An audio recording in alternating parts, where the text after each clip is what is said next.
here talking the Green Bay Packers in a Week 7 matchup. Let's get it on.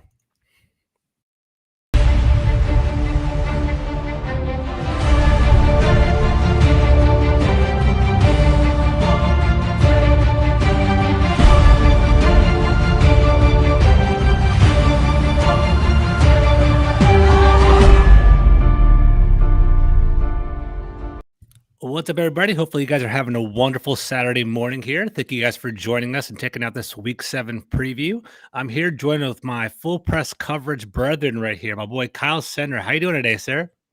Hey, George.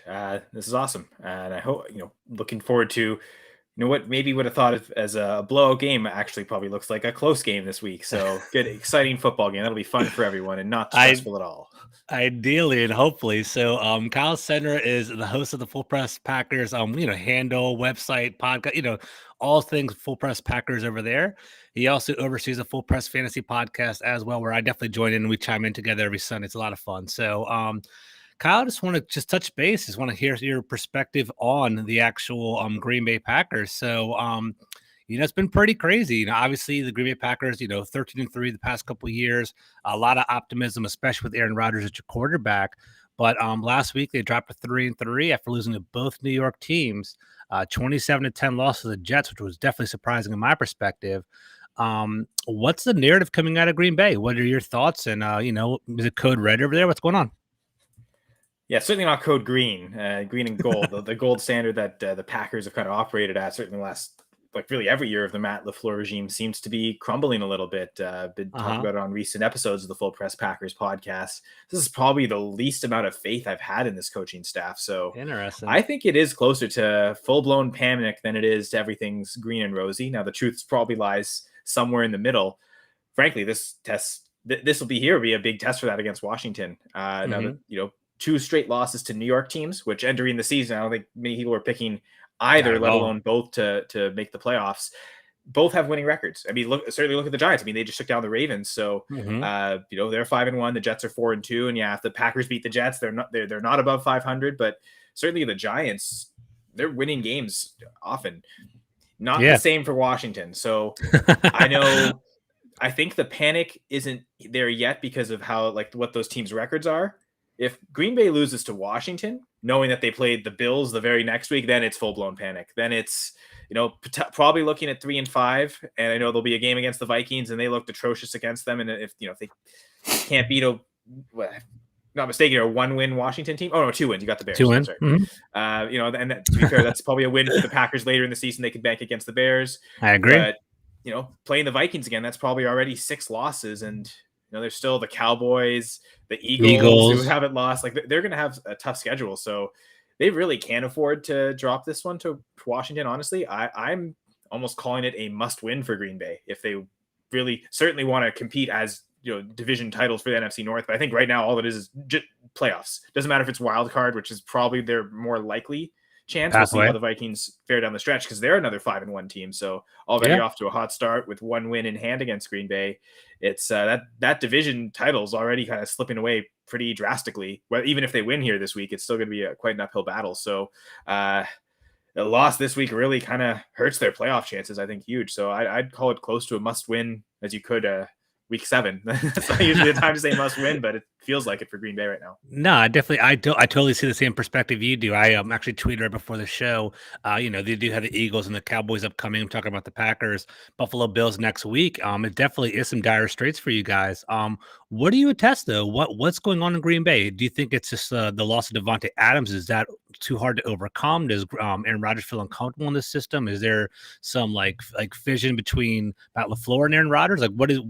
What's going on in Green Bay? Why is there a division right now? Why is there tension? Why are they struggling? Well, personnel, I think is first and foremost the players on the field. So you nailed it. Losing Devontae Adams is really been catastrophic to this passing game. And there was the thought that Aaron Rodgers has been so good. I mean, I've talked before about all-time quarterback rankings. I think he's certainly a top 100%. 10, borderline on the top 5. I think I had him at 6 on the last time Jesse and I did those rankings last year. My co-host on the Full Press Packers pod, but figured that his talent could kind of overcome the loss of Adams and keep it afloat. It seems like it hasn't been able to. There's been a lot of times I think a lot of the receivers struggling to get open. Yeah. Now, Randall Cobb certainly saw it against the Giants game. He got, I think, 13 targets. Last week got hurt pretty early, so that was also kind of a, that's a, at this point, this point of Cobb's career, you wouldn't say like, oh, losing him would be devastating to the offense, but it almost really is. We saw Robert Tonyan get a ton of targets, so tight end will be a big storyline, I think, for both teams this week. And I think Romeo Doubs is probably the best at getting separation right now, but I don't know that Rodgers necessarily trusts him. Seems like he's got really good hands. Like that's the one thing. He's made some tough catches, and he is a hands catcher, not a body catcher, compared to, let's say, the other rookie Christian Watson, who it seems like he tries to cradle it in a little too much. I know that's kind of, Rodgers seems to have like almost no confidence in him. He'll be out this week, so that won't factor in anyway. But yeah, I think just overall lack of confidence in the receivers getting open, making plays. Like I think all of Lazard's catches last week were incredible. Like he'd have to like contort his body, ball in really tough spots, really strong hands to make those catches.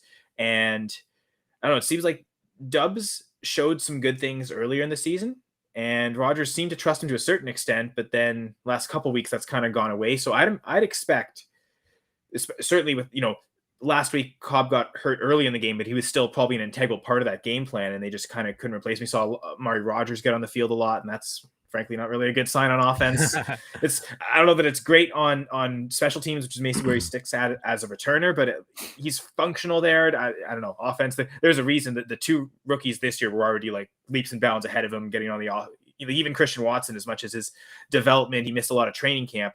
He's played way more snaps on offense than Amari Rodgers. So it's that clearly he was behind the two rookies this year, especially the one rookie who went to a small school at North Dakota State and missed a lot of training camp, and he came on and immediately was playing ahead of him. So not a good sign for Amari Rodgers, I don't think. And so not a good sign when he's on the field as much as he is. But I think this week going in, they have to integrate Doubs into the game plan. I think that's huge. Gotcha. Because I think he really can be that number one receiver for them. I think he's better at getting separation than Lazard. And maybe Lazard's still, like, they both have really good, strong hands. Like I mentioned, that good hands catchers, good contested catch guys.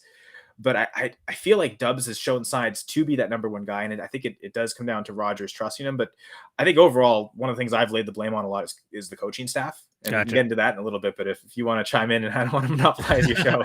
No, you're good. You're good. So basically, the next few questions, one of them was going to be about the coaching. So just touch on this one quickly, if you don't mind. Then we'll pivot to coaching. So you just talked about offense, right? So last week, the Packers had their lowest output of the season with 278 yards. Do you think that is more so of the Jets defense stepping up to the plate, or do you think it was more just like lack of efficiency and Randall Cobb kind of throwing things in a tailspin? What do you think happened last week? Well, yeah, I think if your offense is struggling, and part of it is going to be good going against a good defense, unless sometimes such a bad offense can make a bad defense look good. But I did really feel like the Jets were executing kind of on all cylinders on both sides of the ball. But Ahmad Gardner, two cornerbacks going 3 and 4 overall in the draft. You don't tend to see that often, and it seems like recent cases, like you've had, Jalen Ramsey, I think, was a top 5 pick. That turned out great. Even though Jacksonville traded him away and he won a Super Bowl elsewhere, he gave some good years to them. So even like that team kind of still got a good return on investment there. Yep. Jeff Okudah for the Lions, which is, again, as a Packers fan, I don't mind seeing them fail on picks. That one so far hasn't turned out. I mean, injuries have impacted that, but even before he was injured, it seemed like he didn't come in and was the immediate shutdown corner like Ramsey, right from like week 1 as a rookie. It seemed like he came in and was at least above average as a corner. And by the end of his rookie season eventually became an all-pro, I don't think as a rookie, but certainly within the next couple of years. But yeah, it seems like Ahmad Gardner was the right pick there. We'll see about the Texans pick of I forgot his name. I don't have it in front of me right now. Who was it? It was I'll pull it up while you're going. They were both considered, like, I remember top 10 picks kind of like projected, right? And it was like who was going to go first, but I kind of thought, I know you're talking about Derek Stingley, right? Yes. It seemed like Gardner was kind of more viewed as the number one. So I was a little surprised to see Stingley go first. And it seems like the Jets almost made the no-brainer pick at that point of Gardner. If they were thinking corner, maybe they were hesitant on Stingley being the number 2 in the draft, which they go another position. They were probably like, okay, yeah, Gardner fell into their lap. And he really shut down Lazard. Like I said, Lazard had like 2 or 3 catches, and they were all like really difficult sideline grabs, like really like perfect ball placement by Rodgers. And that's kind of what it forced. Like he was just really shutting down the game. And then there was the first or second play of the game, he had a pick 6 that it was a tip ball, and it did land on the ground partially. Like even that one seemed scary. Like so, like right away, that like this could have been even worse. Honestly, the Packers kind of got bailed out maybe a little bit on that one. It seemed like it was the right call to say it was incomplete, but that could have just easily been an extra 7 points right there and right off the bat. So the fact that it was 3-3 at halftime showed the defense was playing well, but yeah, the offense definitely really struggled, and the offensive line, I think, for the Packers really struggled. Quinn and Williams just they had no answer for him. I think that the strength of the Packers line is the exterior. Their tackles are better than the interior, but I also think the inside. I think all three of the interior players really struggled. Runyon had. I know John Runyon talked about he felt like he had his worst game as a pro, and he's been pretty solid for them the last 2 years at left guard. And he was a 6th round pick, like not necessarily expected to. He didn't start week 1 as a rookie, but I think he started 13 games his rookie year at left guard. He looked decent, like above average. And the 4th round pick rookie Newman last year, not so good. Like he started week 1 at right guard, just like he did this year. And it kind of feels like in both instances, he's been the weakest link of the line, and maybe there's a move to be made. I know Jesse and I, again, Jesse Hall, we were talking about on the previous podcast episode, what could they do there? And there are really 2 options. Elton Jenkins is great.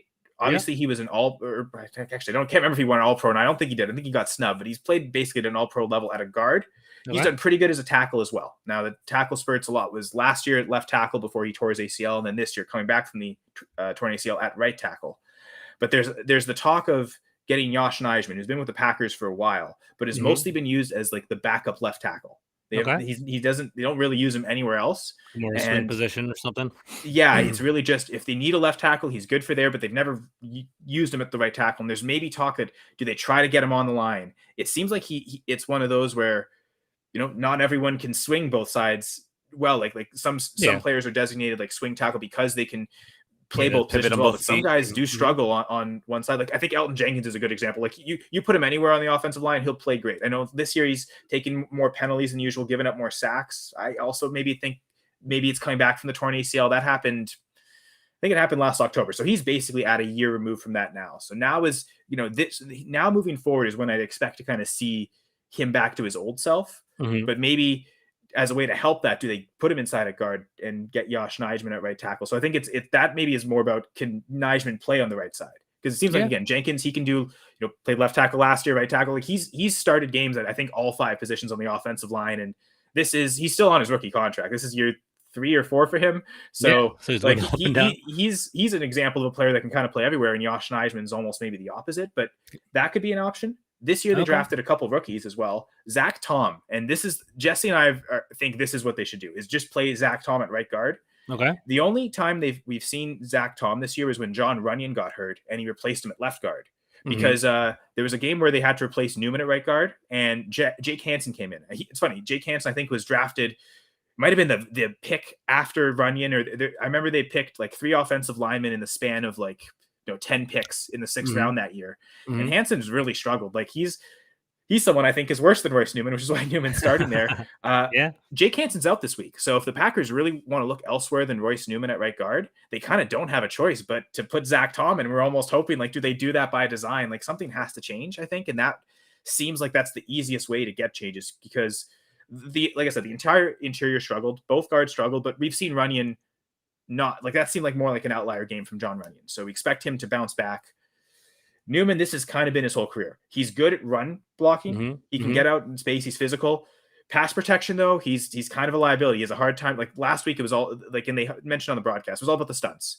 Just have Quinn and Williams and the other defensive tackle play stunts, and Royce Newman couldn't keep up. And so that would always be kind of the weak part of the line. And sometimes Elton Jenkins had to like overcompensate and help him, and then that would leave someone off the edge more exposed. So I think that's probably the easiest solution answer. Just put Zach Tom in. I know my co-host Jesse agrees. So we'll see what the alignment is. And this, again, without Jake Hansen there to kind of use as that extra guard, this is the week to do it if you're going to do it, I think. So we'll see. Yeah, definitely. So a lot of things you touched upon, I kind of was doing research as well and kind of figured it. We have an awesome former tight end named Logan Paulson. He's played for the Falcons, the Bears, the Redskins, when they were called the Redskins a couple of years ago.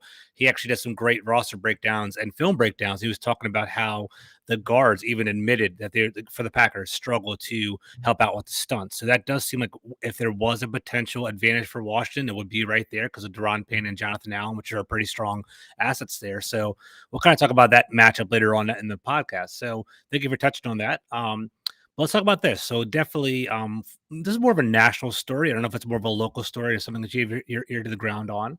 But Matt LaFleur, okay, so Matt LaFleur in Green Bay, there seems to be some tension with Aaron Rodgers. Do you believe that to be true? Do you think that they do not coexist very well, or what's your perception on that?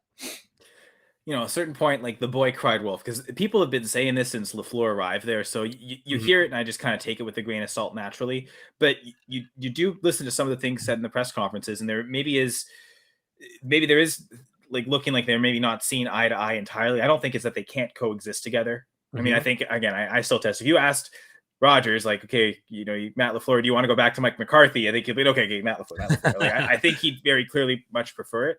Yeah. But Rodgers talked about simplifying the offense. I don't think it's for himself necessarily. I think it's because wide receivers and the youth. Well, and maybe also offensive line. Maybe are some of the ways they protect too complicated, and that's like guys like Royce Newman, for instance. We keep singling him out, but is he thinking too much instead of reacting? Instincts, right? Like they have to kind of know the game, and maybe even like Dubs. Is that maybe something that's why he's still not trusting Dubs? Like, yeah, he can get open fairly often, but there's times where he's maybe not at key moments, and then it's tough to, or he's maybe he gets open eventually, but it's the delay, it's the timing aspect is super important for Aaron Rodgers. He's incredibly accurate, but it's also part of it is throwing things on time, and which again is why Randall Cobb's been getting so many targets recently. Or like I think last week with Robert Tonyan, it was the Jets were kind of taking away everything deep. The corners are so great, maybe a little more exposure over the middle, and he would just have to kind of dump it off, and it's sort of easy throws. And I think he probably trusts Tonyan to kind of run, and I know he's also, just like Elton Jenkins mentioned earlier, coming off a torn ACL from last year. I know Rodgers has mentioned this as well. He's still, there's another gear. He's yet to hit it, but it's also, he's again, it's at right around the same time. So he's kind of just getting at that point where he's a year removed from it. So expect both, just like I said with Elton Jenkins, also Robert Tonyan, to get better as the season goes on and as they're getting more strength on that knee. Gotcha. Okay. So just talking about that. So I guess let's talk about the injury report, right? So I want to pull that up really quickly. I haven't had a chance to dive deep into it right now, but we can look at it together. Let me share it for our listeners and our followers over here. Give me 1 second. Let me stop this one and let me find this one. So I'm looking. I believe Washington does have a couple of notable people that are out this week, and I'll pull that up right now. Let's take a look at it. So going through Washington's people that are listed out: Diami Brown, William Jackson III. Just for the Green Bay listeners, so William Jackson III was our big cornerback splash signing a couple of years ago. Hold on, let me actually pull it up all the way. Sorry. Jesse wanted him so bad. We talked about him off in that free agency period. So the Full Press Packers listeners are certainly familiar with that name and how we kind of struck out on that. And Curtis Samuel wanted both, and you guys got them both. So that was. I'm happy with Curtis Samuel. So William Jackson, I was actually really excited to get. He was a PFF darling. He had an elite rookie year, maybe sophomore year. One of his first 2 years in the league had a 30% completion rate, less than a couple 200 yards of receptions, receiving yards all year long. He's supposed to be an elite man corner. And the thought that was that we could basically, if you're an elite man corner, you can translate that into the zone defense. That's what Washington primarily runs. And he just struggled to, to basically assimilate and struggle to work with his counterparts. So basically what happened is, I don't know if you know this yet, Kyle, is there's a kind of a ghost back injury going on in DC, where basically William Jackson says, I can't play because of my back. And Ron Rivera says, we benched him after the first half. So it's kind of like a little disconnect between the two people. I think it might be coming to a point where on November 1st, he might be traded or cut to kind of be relieved from the books. But William Jackson's going to be out again this week. Benjamin St-Juste is basically running outside of the boundary corner. He's done a really good job. He's a big, oversized corner at 6'2", 215 pounds, something along that lines. He did a good job against A.J. Brown, so I'd expect him to kind of maybe roll with Alan Lazard or Romeo Dubes as well, so we'll see how that goes. But yeah, we have Diami Brown out, William Jackson out, Logan Thomas out. Obviously, Carson Wentz is out, so we'll talk about Taylor Heineke this week. And in regard to Sam Cosby and John Bates and Jahan Dotson, those are all pretty integral parts of our team. Jahan Dotson's our starting slot wide receiver. Sam Cosby's our starting right tackle, and John Bates is our backup tight end. So if he doesn't play this week, it is definitely something to note. And before I toss it over to you, Packers listeners, John Bates is a formidable possession tight end. He can catch the ball pretty well. But, when John Bates is typically on the field, that means Washington's going to run. He's their best run blocking tight end. So just got to keep that in mind. So, I don't know if you can actually see this pretty clearly on your screen, Kyle, but is there any people out of note for you? Well, yeah. So for the Packers, already talked on Randall Cobb. It's an ankle injury, and I mean that seems like that's going to be, more than a month as opposed to less than a month. If it's not 4 weeks exactly. I know that they haven't put him on IR yet. It seems like they probably won't. Kind of hope they're maybe hopeful he comes back before the month period, and that's why they're not putting him on IR. Yeah, but they haven't really. They've just said ankle. They haven't said high ankle or low ankle sprain, but I guess maybe that's the confusion on if it was a high ankle sprain, maybe he would already be on IR. So maybe that's hopeful that it might not be a month, but yeah, he'll be out this week. And then I already mentioned Christian Watson's out, and then Sammy Watkins also on injured reserve. So that's 3 of your top 5 receivers. That probably puts Amari Rodgers on the field more. Juwan Winfrey as well. Now he's seen limited opportunities this year, and it's funny because that's someone that Rodgers has seemed to kind of in training camp kind of talk up the former. This has been kind of a more national exposure than I think, but talking about like, oh, he likes Kumro, oh, we'll cut him. Oh, he likes Winfrey, oh, send him to the practice squad. But okay, that's when funny. He's been targeted this year, he's had a lot of drops, and it hasn't been a good catch rate, so he's kind of struggled. But maybe that's something that he needs to just be playing more, and like it's because he's played so little that given those opportunities, it kind of I've heard people talk about this. If you're only going to get like this many snaps in just this game, you maybe put extra pressure on yourself, and that's maybe like what happened to Christian Watson. I think everyone saw week 1, second place in scrimmage for Green Bay, a deep pass to Christian Watson, and he did his best Marquez Valdez-Scantling impersonation and dropped it. Alligator arm dropped it. It looked like MVS on it, just wide open. Oh, great, that's great. And then the catching part not so great. That's funny because Christian Watson. If you look at the cap hits of those two players this year, you'd rather pay Watson what he's getting than MVS. He just wouldn't have maybe wanted to trade up and take him in the second round. But so I think that's the big one. And then I already mentioned Jake Hansen being out. So those are like really the only 3 players that are out. I guess if you look at the injury report, the interesting name that kind of stands. I mean, like I think Aaron Rodgers' thumb injury was talked about. Obviously, quarterback is huge, but Elton Jenkins again with the knee injury. Again, this is still just, I think, not a new injury. This is just still recovering from that ACL tear, but limited, and he's been mostly a limited practice participant all year. Didn't practice Friday, but he also doesn't have a game stat. Like he's not questionable going into the week, it looks like. So it seems like he's going to play, and maybe the Friday was just a veteran rest day. Maybe, the knee was just needed an extra day of rest. So they just, don't bother. We know you're set. Like, I don't know. We'll see. Or maybe is maybe that, this is there kind of a thought he'll be active. Like he'll be active, no doubt, but maybe he doesn't necessarily play 100% of the snaps. They've done that with David Bakhtiari this year, actually, where they've played Josh Nijman for an entire series at a time. I've heard that actually. I kind of, because to me, even though Bach and he's like, so his injury dates back a little longer. He tore his ACL December 2020, but last year he needed an extra surgery. There's like a lot of fluid buildup and like stuff that maybe didn't get fully repaired. So he hasn't. So he missed basically all of last year. He played what I thought mistakenly played a meaningless week 17 game with the thought of, use it as a tune-up game to get him ready for the playoffs. And he wasn't ready. So they didn't even play the playoffs because he kind of aggravated it and then had to take the year off. So that was a kind of mistake there. And so I think this year they're taking the extra cautious approach. He didn't play right from week 1. It took a couple weeks to get in. And then now that he's still not playing 100% of the snaps. But even so, I think he clearly looks like the best offensive lineman on the team. So I know he's not too happy coming out. Like he's kind of mentioned, like he'd rather just play all the snaps. Like he feels like he's fine and ready to. I think And again, with the injury to Jake Hansen, you got less depth, and who knows what you're doing with Royce Newman. I think they may not have a choice but to just play him 100%. Like the limitations, I think now are done. There was the London trip, so that maybe complicated things. Now you're back, you're established. Last week was a game in North America, same as this week. So you kind of just, now it's normal. Now it's just a normal football season for him. So I'd imagine he plays all the snaps, and unless it's a blowout either way, because you can't write out Washington blowing out the Packers, because I don't know about all that. Good enough to say that you can't say that. All right, well, let's pivot real quick. So let's talk about the offense real quick, right? So I want to dive into this, talk about the defense, and talk about the game prediction. So let's talk about Aaron Rodgers. So, national narrative, right? National narrative is that he is supposedly struggling this season, right? He has 9 touchdowns and 3 interceptions. It doesn't sound like he's struggling too much, right? However, he's been sacked 15 times. There's a sack pressure rate of 5.6% on all of his dropbacks. So there is some sort of, protection issues in regard to, how much time he has back there. What are you seeing? What is your honest assessment? Is Aaron Rodgers struggling? If he is, why is he? If not, why not? Let me hear what your perspective is right there.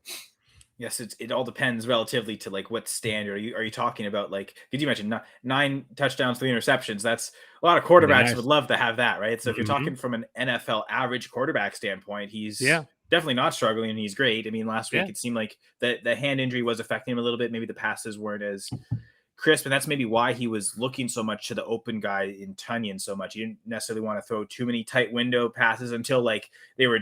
Certainly it started in the third quarter where they were down. They didn't really have a choice. Then I'll throw to Lazard deep, throw to some dangerous areas where he just doesn't have a choice but to do it. But it seemed like a lot of times, maybe not necessarily trusting the full velocity of his throws. Okay, I'll go to the open check down, and be nice to use Aaron Jones more in that regard. Exactly. We're talking about him next. But yeah, I think the receivers have struggled relative to previous years. I think the offensive line has struggled relative to previous years. So, and naturally Rodgers, I don't think he's playing an MVP level like he did literally the last 2 years as 2-time MVP. And, you can argue the validity really of both. Maybe Josh Allen or Tom Brady, I think, were the names that could have won either of those. But the fact that he played at that level to win them shows how good he of the standard he is. And like entering the season, I thought he was still one of the 3 best quarterbacks in the NFL. Oh, 100%. Mahomes, Brady, and him, I think, were okay. These are, they're all champions. They've all been at certain points of their career the best, I think, and so you kind of. I think he's up there. I put Josh Allen up there now too. Though Josh Allen, and that's the one thing, and maybe especially highlighting a Bills preview next week. Yeah, I think I'd give the quarterback edge to Josh Allen. To be honest, so Josh is on fire right now. Rodgers probably is still one of the 5 best quarterbacks in the NFL. Maybe he's just not one of the 3 best quarterbacks in the NFL anymore. And so if from that regard, from his standard that he set, he's struggling based on what we've seen of him and what we've come to expect of him. Gotcha. Okay. So we kind of talked about that. We talked about, Devontae Adams leaving. We're talking about Alan Lazard having a tough time carrying an offense on his own. He's looking for number 2 with Romeo Dubes. Hopefully he kind of steps up this week. Let's talk about Aaron Jones and AJ Dillon. So I think honestly, Aaron Jones is probably the most explosive, dynamic player on your offense, in my opinion. I don't know if you agree with that or not. 100%. Okay. So I think Aaron, it's funny. Let me say one thing. Back to Curtis Samuel, right? Like, yeah.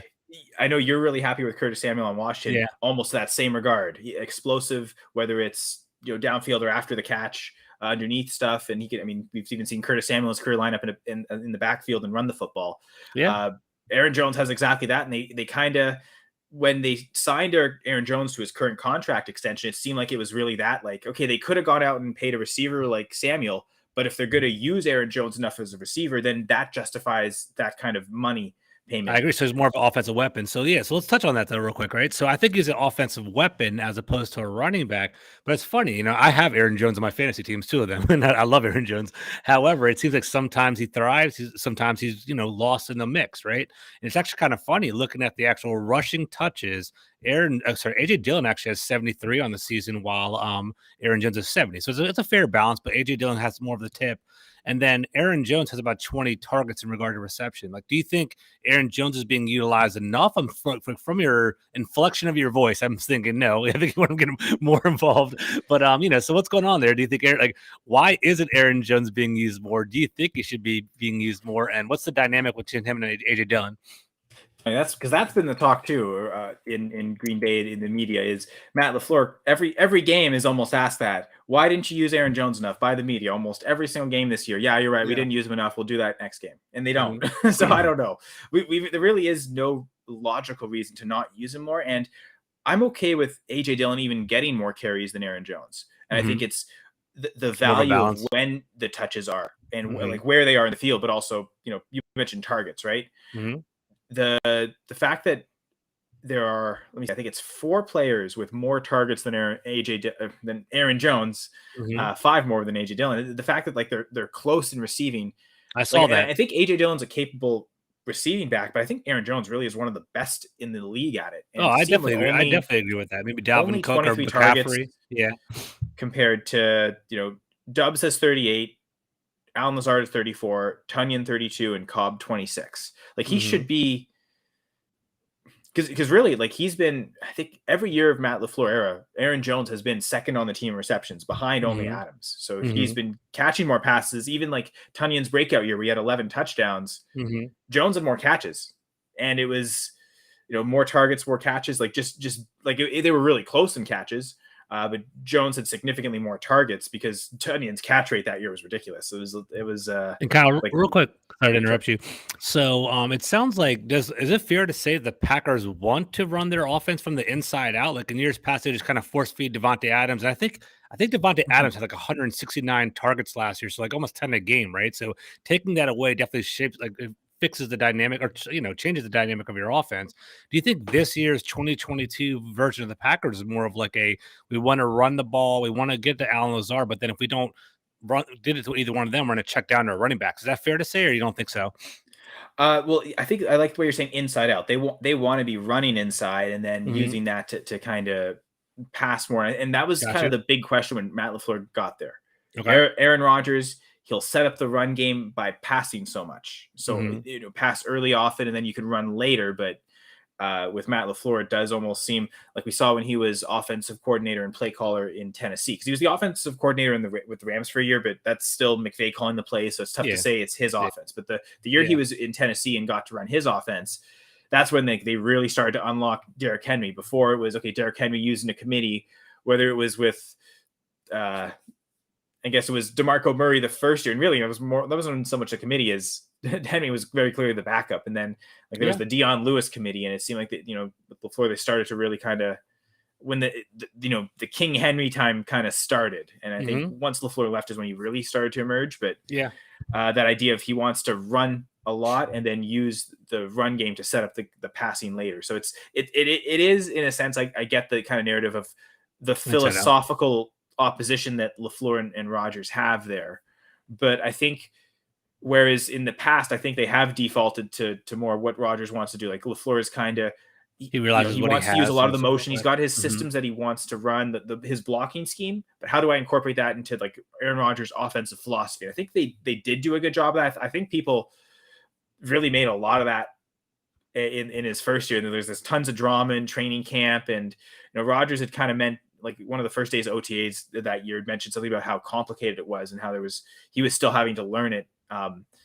And it was a challenge, and people have like really misconstrued that to kind of be like, oh, he doesn't like it and blah, blah. But it seems like everything we know about Rodgers, he's kind of more reflective, and but go ahead.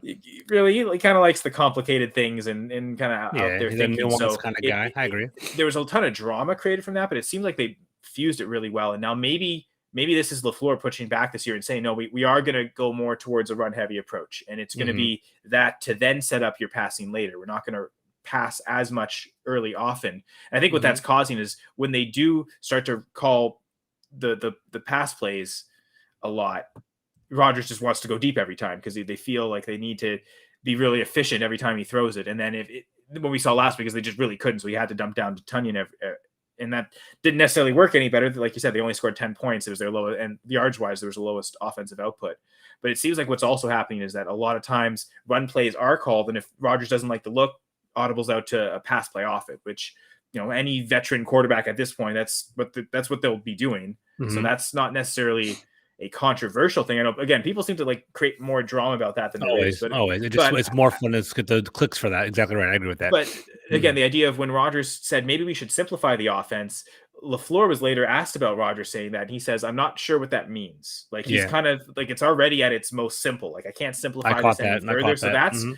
that's maybe the one thing that's been said about this that kind of scares me the most is where the divide might be there. I think LaFleur thinks he's pushing it to the simplest extreme, and Rodgers thinks it can go further. Mm-hmm. And I think again, it's all just to help out either the receivers and maybe the offensive line as well. But yeah, so I don't know. But I think the one thing that could help no matter what is just getting Aaron Jones more involved in the passing game. And I still think Aaron Jones, as much as you see AJ Dillon, just like his freakish size and his speed for his size is incredible. Aaron Jones to me is still the better goal line back, Oh, short yardage running interesting. back. Okay. He's got Okay.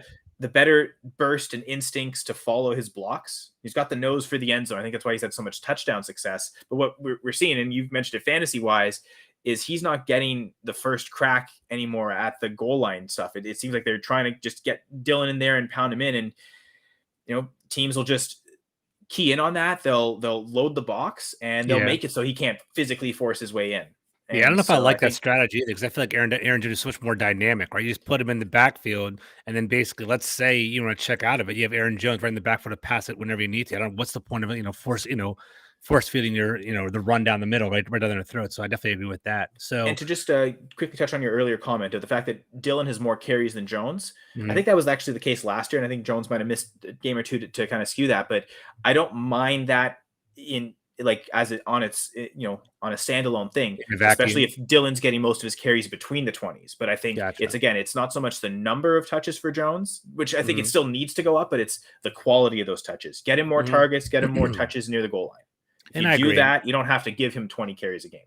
And I agree. Also, carries and touches are different, right? So maybe AJ Dillon gets more carries, but then Aaron Jones gets more touches. It could throw in the ball a lot more often too. I definitely think they should deploy him more. So I agree with that. It's basically equal, right? Because Aaron Jones has 17 catches, Dillon is 13. Like, and Okay. I think the one thing is they're both good in pass protection, so you can kind of trust either. And I do like that. Like, I don't think you can't throw to AJ Dillon. In fact, you should because if you always just use him on early downs, it telegraphs for the defense. So I love that they are throwing to Dillon, but they've run him on screens a couple times, and it seems like, man, that's a play where if it was Jones, he would have had the burst to cut open. And instead, Dillon, he gets a few yards, but he gets tackled and can't power through it. It's not the first down, but it's like you run Jones on that screen out there, and he's got the blocks. He could probably get that first down. So it's Yeah. kind of again, you could throw to Dillon, but maybe like how you're designing plays for Jones. Like they really need to, specify the offense to design plays to get him open. Again, I guess we can move over to the Washington offense. It seems like that's what they've done this year with Curtis Samuel. They're designing him ways to get open. Whereas they'll let McLaurin go downfield and he'll make the tougher catches if once he's targeted, which is why Originally, and we'll talk. Like, I'll give you some time and ask some Washington features as well. We definitely so the first 4 weeks of the year, Scott Turner was definitely more dynamic and more interesting with the way he would deploy Curtis Samuel. Like he'd have like a diamond formation in the backfield, hand the ball off to Curtis Samuel, have him run wheel routes over the backfield, just deploy him everywhere. And like actually, it's funny. Like up until this point, Curtis Samuel was the most heavily targeted wide receiver on the team, and I think it's just Carson Wentz kind of felt comfortable with him, and there definitely was a dynamic there. So first couple of weeks is always throw it to Curtis Samuel, then red zone would be to Jahan Dotson, who actually had 4 touchdowns in like 3 or 4, like 4 games or something. He had a high touchdown rate. I think it's going to kind of skew differently though now with Taylor Heineke because Taylor Heineke has been playing with Terry McLaurin. Believe it or not, Terry McLaurin's had like 10 touchdowns. Sorry, 9 or 10 different quarterbacks throw him the ball in his short 5-year career or 4-year career, excuse me. And basically, Taylor Heineke has played 13 games with him. He's the most familiar with all the quarterbacks is Taylor Heineke. So I'd expect Taylor Heineke to force feed Terry McLaurin a lot this week, and it's going to be interesting. I think Carson Wentz is more of a physically has higher upside, more talented than Taylor Heineke. But I think Taylor Heineke's knowledge and his experience in the offense is going to make it more efficient because it was a poor marriage from the very first week. It was like our offensive line has got the best offensive line. There's definitely some weaknesses on the interior. We could talk about that later. And then Carson Wentz has a propensity to hold on the ball, right? So we have a weak offensive line. We have Carson Wentz who can't scramble out of the pocket, and he's holding on to the ball, and he's getting sacked at the highest rate, like 21 sacks through 6 games. I think it's actually the worst in the NFL. Taylor Heineke is more mobile. Taylor Heineke can throw on script. I think he's going to force feed Taylor McLaurin. So it's gonna be like, it's funny. Like, it's the talk in DC is that no one gets excited when the backup quarterback comes in, except for Washington. Washington's actually pretty excited to see this new backup quarterback and see what happens, and it's going to be interesting. So we'll see how it goes. But before we get there, let's kind of talk about the Green Bay's defense. I mean, kind of get back more into the matchup. So Joe Barry, we're very familiar with him in DC. We kind of ran him out of DC. We didn't really love him over here, but how's it going over there? How you describe the scheme, the pressure rates? How would you describe the Packers defense and your affliction or your love of Joe Barry over there? Well, and it's the big complaint about the coaching staff, I think, has been.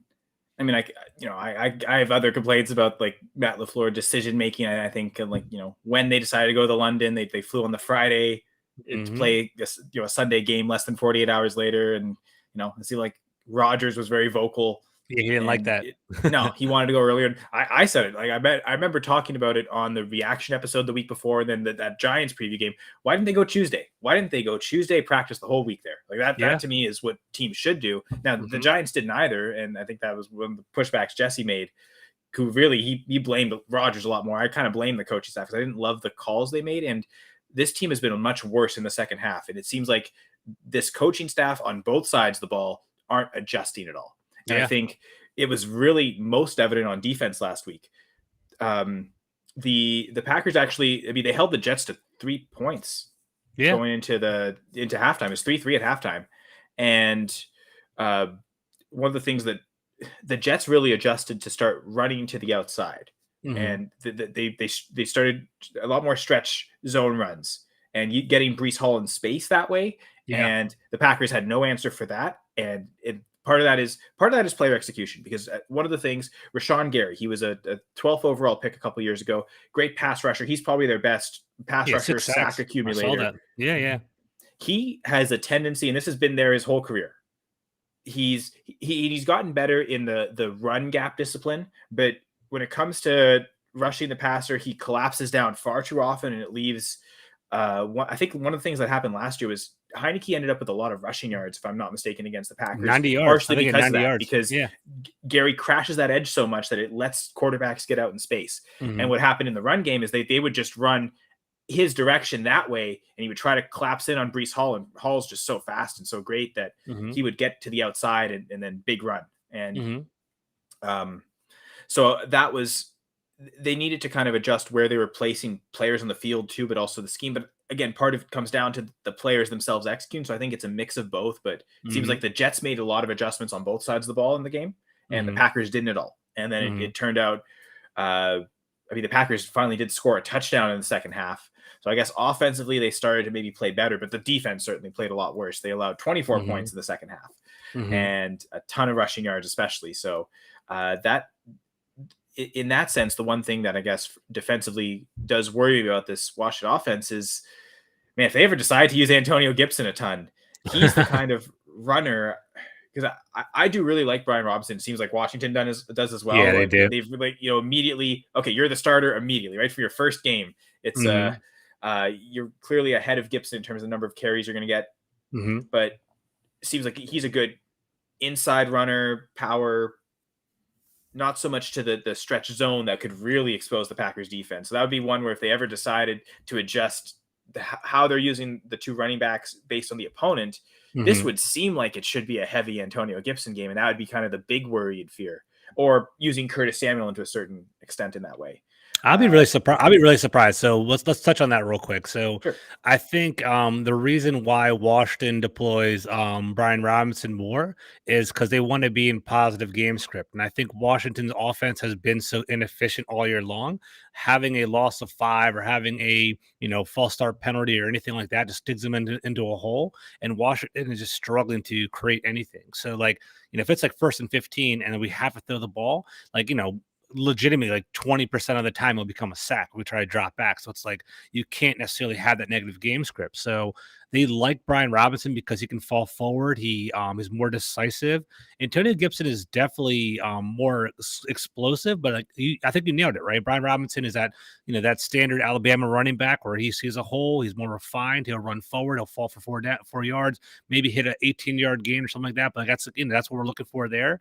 Antonio Gibson can hit that home run, but it's few and far between. We haven't seen that in a long time, and quite often he I think from the coaching level, like Randy Jordan, our running back coach, gets frustrated with Antonio Gibson because there will be holes there, and because of the hesitation or even the accelerated mindset. Like, if you are more patient with the run, there will be a hole, but he'll just kind of run into a guard's back and things like that. So, long story short, Gibson has been kind of inefficient as a running back. So I'd be surprised if they start deploying him more. But at the same time, what Washington has is they do have talent. I'm not gonna lie. I think they do have Antonio Gibson's pretty solid, Brian Robinson's pretty solid, and then also JD McKissick's pretty solid. So you might be thinking Antonio Gibson might be the running back that runs that little like wide after the tackle, but honestly, it might be JD McKissick. It really might be him because like they might have this whole like shotgun wide receiver, running back offset formation, and then McKissick be slashing them, and like I do think he has the ability to do so. So it's going to be interesting. It's going to be like I think our offense is going to be more of like a West Coast, like just kind of like nipping and tucking and kind of taking little short passes, and then trying to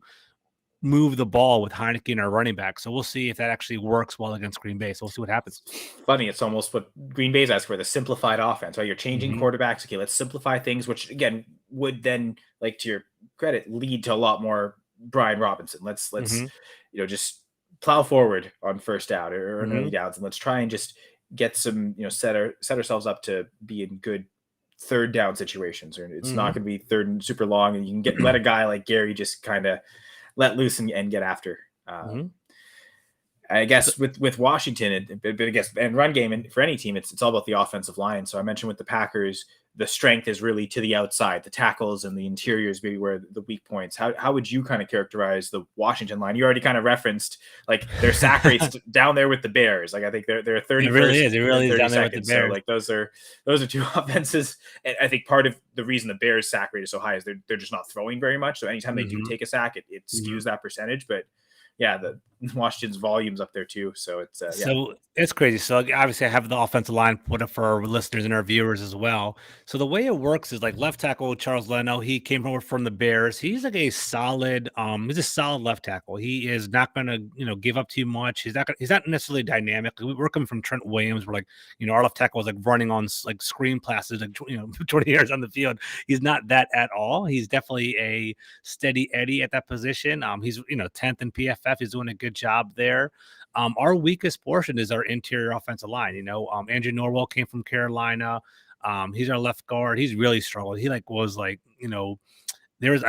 might have been last game or the game before where he offsides, holding, and he had a false start, a holding, and gave up a sack in 3 consecutive plays, just destroyed a drive. He is not efficient at all, and he hasn't been playing very well at all. So that's definitely an area to exploit for Green Bay. Tyler Larson may be coming back. We have Chase Rouillet as our starting center. He's actually pretty good. He actually earned a second contract with us from Washington. So, we actually wanted to invest and kind of build around him. He wasn't necessarily the most athletic center in the world, but in Washington, most pro teams, the center calls the protections for the whole entire line, right? So Chase Rouillet would call the protections for Washington. Very heady player, efficient, didn't necessarily give up anything. But he had an aggravated foot last year. I think he might have a torn Achilles last year, and then he broke his ankle or something first week this year. So he's been out. And then the backup center also got a concussion. So we're in our third center as well. So we're looking at left guard and center being a weak point, right? Then you can pivot over to right guard. Ron Rivera, this is his criticism. We'll talk during the offseason, Kyle, but Ron Rivera definitely pulled over a lot of Panther, holdovers and retreads over to Washington. Trey Turner, I'm sure you're familiar with him, was a 31-year-old, 32-year-old guard. They brought him over to play right guard. He had a quad injury. He basically missed all of training camp, and then Ron Rivera kind of arrogantly thought that he'd be ready by week 1. He's a veteran; he can kind of come in and play, and he just got eaten up in the first couple games. So they actually benched Trey Turner, and Sadiq Charles, a former LSU left tackle, is playing at right guard. And he's doing a pretty good job, admirable job, doing pretty solid. He's athletic as hell, so he actually like he's a raw prospect. Like he'll give up a pretty bad sack or he'll give up like a bad play, but then again he'll like also run down the field and like pancake somebody. So he's very volatile with him. And then Cornelius Lucas is our swing tackle. So what may happen, we'll see what actually happens because Cornelius Lucas is a pretty decent, but we have a second round pick named Sam Cosby from Texas. He was a great like run. He's known for being a run blocking right tackle, and he can actually move. He had like a 99.9 like RAS score. It was like ridiculous, like off the charts, like 40 and things like that. So like he might actually come back this week. So the talk is, and it's kind of controversial, but it's kind of like it's bubbling up. Is Sam Cosmi is pretty damn, is pretty damn athletic. Cornelius Lucas is a pretty solid right tackle. Maybe throw Cosby in our right guard and let kind of solidify the interior of the offensive line and let him kind of be that like the bulldozer in the interior of the line. But like that, it might not be something you do during the middle of the season. It might not be something that Sam Cosby wants to do because there's a pay difference as well. So that's kind of the talk. But truly, rolling out this lineup that you're looking at right now, I think it's looking in the mirror between you and the Packers, right? It's like our tackles are decent, they're solid, they can kind of hold it down. Our interior can be exploited, in our opinion. So that's kind of where I'm at. So we'll see. And I know you guys have some, you guys have what, Jaron Reed, you guys have who else? You have an awesome stud too. I forget his name right now. Who's your nose tackle or your three technique, the defensive tackle? Sorry, I can't hear. Go ahead. Kenny Clark. Oh yeah, Kenny Clark. I forgot about him. Kenny Clark's a beast too. So and that was kind of what I was going to say. That like in terms of the opponent, if they really wanted to get Cosby in, and that's a tough maybe first assignment if he ends up against Clark. But if that's also where they think the highest upside is, and I suppose from his perspective, I mean you're on your rookie contract, right? So for him, he's what you do during your rookie contract, especially early on in it, like that big payday for a tackle might still be there. You could start at guard and then eventually year 2, year 3, get a tackle. That's probably not so much. He might be more just thinking, how do I get on the field? And maybe some players just want to play tackle, but there's also some that however I can get on the field earlier and play is I'll play that position. Right. So I guess that we don't know his thoughts and how best be, but it might be a good week to do it for that. If you think you really want to get him in there, but it could be a tough assignment with Clark, but I think as much as Jaron Reed, he also maybe had a disappointing game last week as well. I think the defense, again, as a whole kind of struggled. And maybe you asked earlier about the Joe Barry scheme. And I know, I guess for the run part of it, it seemed like that was more just execution. I think that the big questions you've had with Barry's scheme have been more like with the coverages in the secondary. And we can touch on that a little later. But to me, the most important player, regardless of Joe Barry's scheme, is Kenny Clark for the defense. And what I've noticed through the years is that the times the Packers have the most success on defense is against the teams that have to double team Kenny Clark constantly. If they've got usually a center that can't handle him one-on-one for most snaps, and he's just bull rushing through on a guy right up the A gap every time, they have to double team him, that's what's going to open things up for everyone else. So when the Packers defense has really struggled to get pressure is when they face, that's why the Vikings like recently actually do match up well against the Packers, because their center Bradbury is pretty good. And like the last couple of years, what they've done is you're one-on-one on Clark, and that's like they don't have to worry about everyone else. They can double the edges and they can really draw extra attention to Rashawn Gary or to Preston Smith at the other side, because both those are good at getting after the quarterback. So I guess with Washington, it's going to depend. You said, unfortunately, going back down to your third string center, that's probably not someone that can handle Clark one-on-one. But the other thing that I've noticed in recent weeks too is they're moving Clark around. Like I can't remember what game it was. I think it was last week against the Jets. He ended up one-on-one against all 5 offensive linemen at one point. Like they made kind of a conscious effort to move him around, not just play the nose tackle, playing defensive end at times. And so that's also something that it seems like they'll do to kind of scheme him open. And so I guess it depends. Like, so if they might start him out on the inside and see how does Washington approach. Do they double team him a lot? If so, okay, then we'll move him around to kind of avoid that, or maybe they want to draw that in. And so we'll see kind of how they go about it, because Adam Stenovich, who used to be the offensive line coach, is now the offensive coordinator. So while it's still Matt LaFleur's play calling, Matt LaFleur's offense, there's more input from the offensive line perspective than maybe had been in the past, that he's taken over for Nathaniel Hackett, and Nathaniel Hackett comes more from the QB coach side of things than he does for the offensive line coach side of things. So, which I suppose, I guess that's where Matt LaFleur kind of did as well. So the emphasis really from the quarterback's perspective, and maybe that's part of the philosophy too, is Stenavich taking over as offense coordinator. Maybe he wants to instill more running for them, and that's maybe where also that's coming. It's maybe not just a LaFleur Rodgers thing, but it's maybe a Stenavich Rodgers thing that we're really not hearing about. Offensive line coach, right? He's offensive line coach prior to this. Yeah, exactly. And they've promoted him this year with Hackett leaving. So anyway, but yeah, we were talking defense. So to go back to your question about Joe Barry way back when, I'm finally answering it. Schematically, the one complaint, certainly against that Vikings game week 1, was how much zone coverage they were giving to Justin Jefferson. He would just eat alive. Like they really need to. They've invested in these cornerbacks, whether it's first round picks in Jair Alexander and Eric Stokes, and a contract to Rasul Douglas that almost makes the fact that they missed out on William Jackson last year, but were able to snag Rasul Douglas off the Carol. I think he started the year with the Panthers, but then ended up getting cut, going to the Cardinals practice squad, and the Packers poached him off the practice squad when Jair Alexander got hurt, and that was fun because his first game was against the Cardinals, and he got I love it when that happens. And he got an interception at the end to win it for them. But anyway, that was a fun story. But having those 3 corners, you've got players that can cover man on man against most receivers in the league. So that's going to be interesting to see how they approach. Because last week, what they did was thinking, okay, Garrett Wilson was kind of, from the passing game perspective, the one to worry the most about. I think the biggest worry was Breece Hall, and it showed, and they really clearly weren't ready for it. But what they did is Garrett Wilson played primarily out of the slot, and they moved Jair Alexander to play in the nickel as a nickel corner a lot more. And Garrett Wilson had 1 catch. Like, he really just shut him down. And so they're going to get into that idea of the shutdown corner with Alexander, and he might shadow, but especially if they can single out a player that's maybe going to get a lot of targets out of the slot, which comes back to the Curtis Samuel question, is where he's been playing a lot this year. Has it been in the slot? Yeah, he has. So he's been playing more so like, well, it's funny. They kind of interchangeable. It's like he will play in the backfield. When Jahan Dotson's primarily a slot, but they do vary it. It's more of a mixture. It isn't like he isn't our true slot wide receiver. So we'll see how it plays out. I mean, we'll see how it goes this week because Jahan Dotson is supposedly out. So, and the way it should work, or the way I'm kind of projecting, is Diami Brown's going to be out this week. So Terry McLaurin is going to be our X.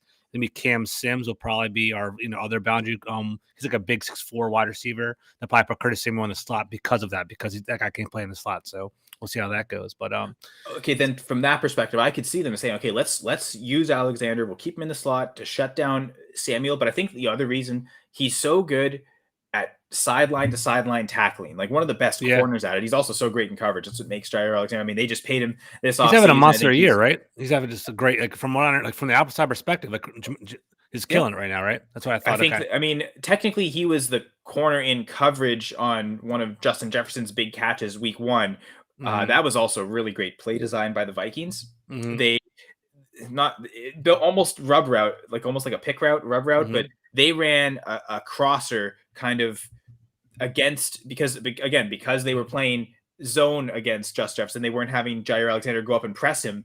He was kind of having to make up a lot of ground to get to him, and it was like you had a deeper cross, and then Jefferson on a shallower cross, and where that other crossing route came, it kind of got right in Alexander's way as the catches he made, and that's why Jefferson was so wide open on that play. And I think, okay, they've realized they have to get him up to the line of scrimmage more, and that will also allow him to help in the run game more as well.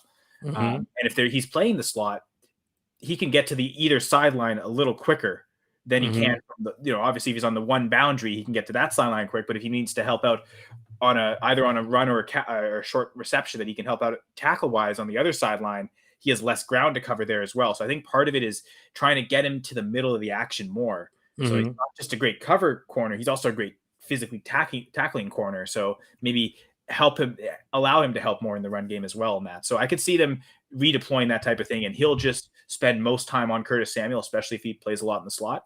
Yeah, and I'm looking at it right now just to kind of solidify that. So Curtis Samuel's actually played a lot in the slot, believe it or not. He played about, I think it's looking at PFF for the season, 70%. I think it's definitely skewed up a lot because Jahan Dotson's been out the past couple games, but he played in the slot 70% of the time. So yeah, that'll be interesting. And then that'll be interesting to see, like, do they want Douglas on McLaurin or Stokes on McLaurin? They might also, okay, you just keep each of you on your side, and whoever gets McLaurin gets McLaurin kind of thing. Yeah, maybe. Knowing McLaurin's just, it's funny because he's good as a deep catch guy. It seems like McLaurin is, but he's also good as a contested catch guy. For a contested catch corner, you'd want Douglas. He's a little taller. He can maybe, former safety, so really physical as well. Stokes, you'd want him on the deep threats because he's so fast. And even if he gets burned, he's so fast that that's happened times where he's a receiver's gotten open. He can kind of make up the difference and re-catch up to them and at least be in the area to impact the catcher, be ready to make a tackle if the reception's made. So I suppose either way, there's certain weaknesses to both corners' game that McLaurin could exploit. So you're almost, it's tough to know which way to go, right? So you might just say we'll simplify that again and leave each corner on their side. Whoever gets McLaurin on that play, kind of thing. So I can see them kind of, and that might be maybe the breakout game for McLaurin. I know we were talking about that on the Full Press Fantasy Pod. My co-host my co-host Brad on that show. He's got McLaurin higher than Curtis Samuel in the rankings. I have Samuel higher, but talking about the Alexander coverage, maybe that is making me rethink it, and maybe he was right. Maybe I should have McLaurin higher. I think the ideal game script for Washington would be to establish the run, feed McLaurin, and kind of move the ball down the field, and hopefully get a play action big shot of what they want to do. But we'll see what happens. If Jair Alexander covers McLaurin, that's going to be kind of a. I think that might tip the favor of the backers. We'll see how that goes. So let's bring it on home. So we're coming back to about an hour. I'll keep my shows to about an hour. So let's kind of talk about game predictions. So how are you feeling about this game? Do you feel confident? Do you think that the Packers are going to win? And if you're feeling bold, maybe a score prediction. Yeah. So again, I think one of the things I talked about was the fact that this seems like a must-win for the Packers, and maybe through desperation comes inspiration, and they kind of make the offense click just because they know they have to in this game. Yeah. I could also maybe see the defense really being able to shut down Washington, especially if their run scheme is going to be so based on Brian Robinson. That's a lot easier of an assignment than it has been the last 2 weeks with Breece Hall and Saquon Barkley. I mean, even if it is Gibson to the types of runs that the Packers are weak against, the outside runs, that's still, I like Gibson, but he's not where Barkley is, and certainly what it seems like where Breece Hall is too as a rookie. So in that sense, it'll be easier, I guess, against the run game for them. So I think the Packers will win. I don't really see a blow. I don't think the Packers, the way they played this year, you can confidently go into any week and say that they're going to blow this team out anymore. So I'd expect a closer game. I think I'm looking at kind of where the odds makers have it. I think they're right on and pretty close. I think from what I last look at the implied totals, the Packers were at around 23 and Washington just under 18 points. So I could maybe see both teams failing to kind of hit those marks, just with maybe how both offenses have been struggling. Maybe this is a good game for both defenses to reestablish themselves. So I think it'll be something like 21-14, kind of a standard score there. 3 touchdowns for one team, 2 for the other. The team that gets 3 wins, right? So I'll say Packers win 21-14. We'll see how it goes. I'm going to be live in attendance, so hopefully Washington can kind of hold it down. I do think it's going to be like that as well. I think it's going to be a pretty close game. I think Washington might drop this one. I think the Packers might win by about 10. I do think our defense has come a long way. Jack Del Rio started off the season not necessarily being in the best of favor of our fan base. There's a lot of big plays given up. I think the first couple games of the season, he gave up the most 40-yard plays across the entire NFL, but now we kind of stabilized, and our defense has been kind of tight. Even going back to the Eagles game, we were down 24-0 at the half. Actually, we were down pretty quickly, but then we recovered in the second half and kind of found our groove after that. And I think after we benched William Jackson, it's been pretty nip and tucking since then. So we'll see how that goes. But Kyle, before we wrap it on up, is there any last minute questions you want to ask about the Commanders or anything like that before we kind of tie bow on it?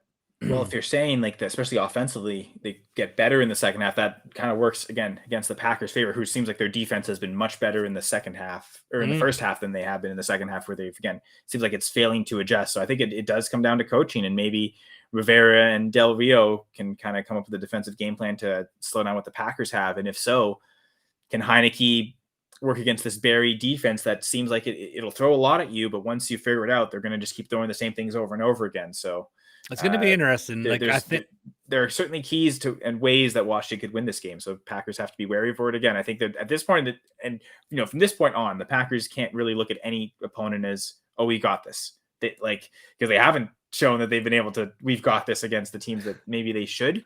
Yeah. And maybe it does start with Washington. This is a team below 500. if it, like, again, heavy favorite. I think the Packers are double-digit favorites on the road. So, Mhm. like you're saying, you're kind of expecting a 10-point win. That seems what everyone's expecting. But I guess the Packers have to earn that they deserve to be expected to do that. I want to be more confident in Washington. However, that we won against the Bears last week. But for those that actually watch that Thursday night football game, there's nothing to there's no medals of honor or courage after walking away from that game. It was definitely an ugly game we could have lost if they actually held on the ball at the end. So Both um, defenses, box score wise, look amazing, but it seemed like it wasn't so much that the defenses were doing well. Like neither offense could execute. They could get neither into offense could spots and just couldn't. execute. Like it seemed like the Bears, especially, like they were getting to the red zone and then just couldn't complete it, and going on fourth down, turning it over, and just not executing on the plays more than the defense really standing out. Objective reflection. I'm always the honest like I try to be as objective and honest as I can. The Bears lost the game as opposed to Washington winning the game, in my opinion. There definitely was, like, they got down in the red zone, threw a bad interception, got down to the end zone, couldn't execute in time. There was a muff punt that led to Washington scoring their only touchdown of the game. So there really isn't anything to gloat about or talk about. But the one optimistic thing to look at is getting Heineke in there. I think Scott Turner is going to feel more comfortable, and I think he's going to basically refer to his playbook from last year. And Heineke, what did you like last year? Let's do it. So I do expect the offense to be more efficient. We'll see how that goes. We'll see. Our defense has been playing well. So if the Packers' offense is struggling and the Commanders' defense is playing better, then that's actually a good combination for Washington. And I do think that Washington's offense will be more efficient. They'll move the ball more quickly.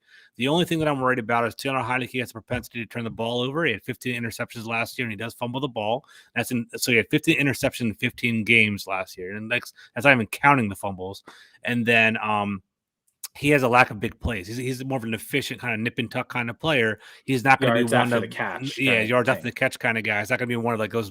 He's the antithesis of Carson Wentz. Carson Wentz would basically, he'd have like this huge deep throws, and he wouldn't check underneath. But Heineke is the opposite. But maybe that's what Washington needs, and maybe it's going to be kind of interesting going against Green Bay. They have last year's Heineke's film, but no one really knows what's coming this week. So maybe just kind of catching them off guard might be something. So we'll see. And I think back to Heineke last year, one of his big wins, his winning touchdown to J.D. McKissick was like, okay, McKissick kind of did it a bunch after the catch, and he found the way to find the pylon. That was really impressive for the running back, but that was a 5-yard throw. Right?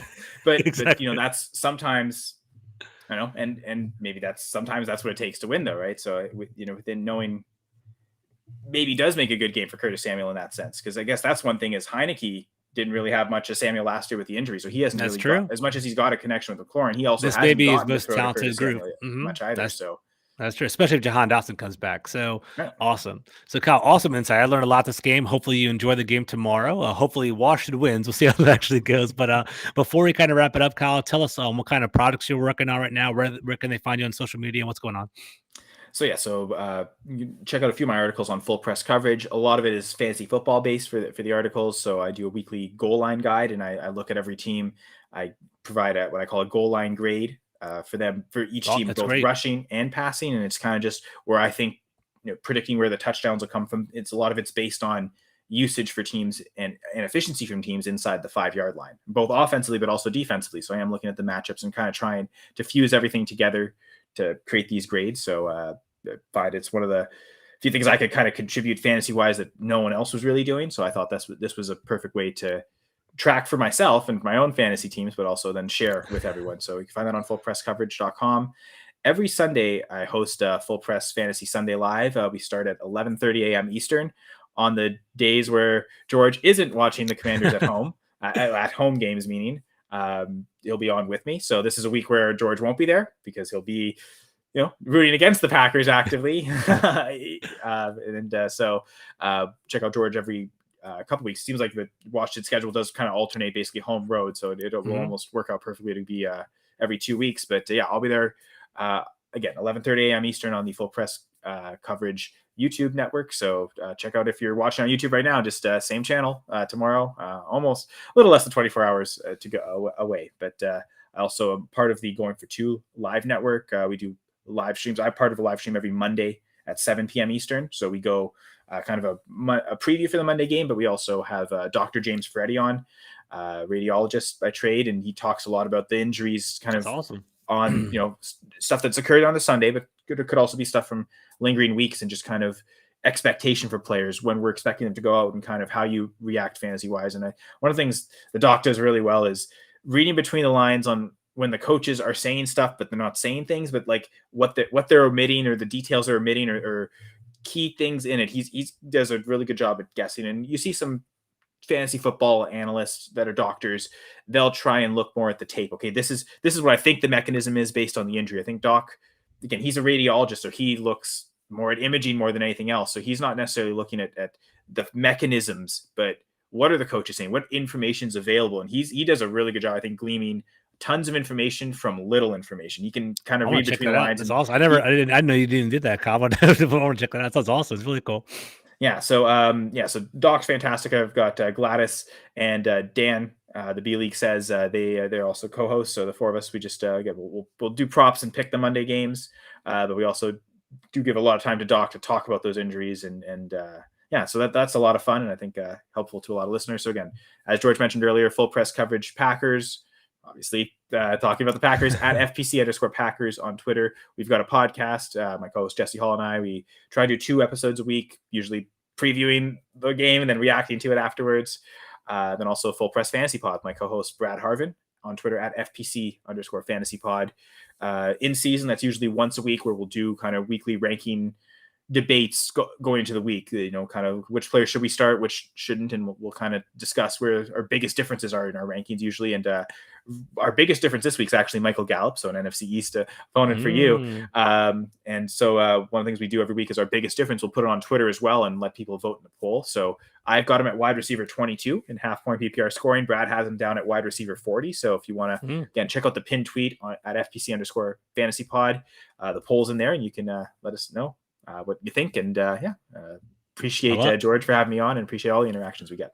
Of course, man, 100%. That's awesome. Thank you, Kyle. Appreciate it. As you guys know, I'm George Carmi at GCarmi21. I also write for Full Press Coverage. I have a Taylor Heineke, Dan Snyder piece coming out later on today, so we're going to talk about that. I've had a great time. I'm host of the Full Press Commanders podcast, and I really enjoyed having Kyle on. And as you heard, bi-weekly, I jump on his fantasy podcast on Sunday mornings to talk about starting and sitting them. Kyle's great at that, has an awesome insight, so definitely check it out tomorrow at 11:30. Everyone else, have a great day. Enjoy your Saturday. Enjoy your weekend. Peace.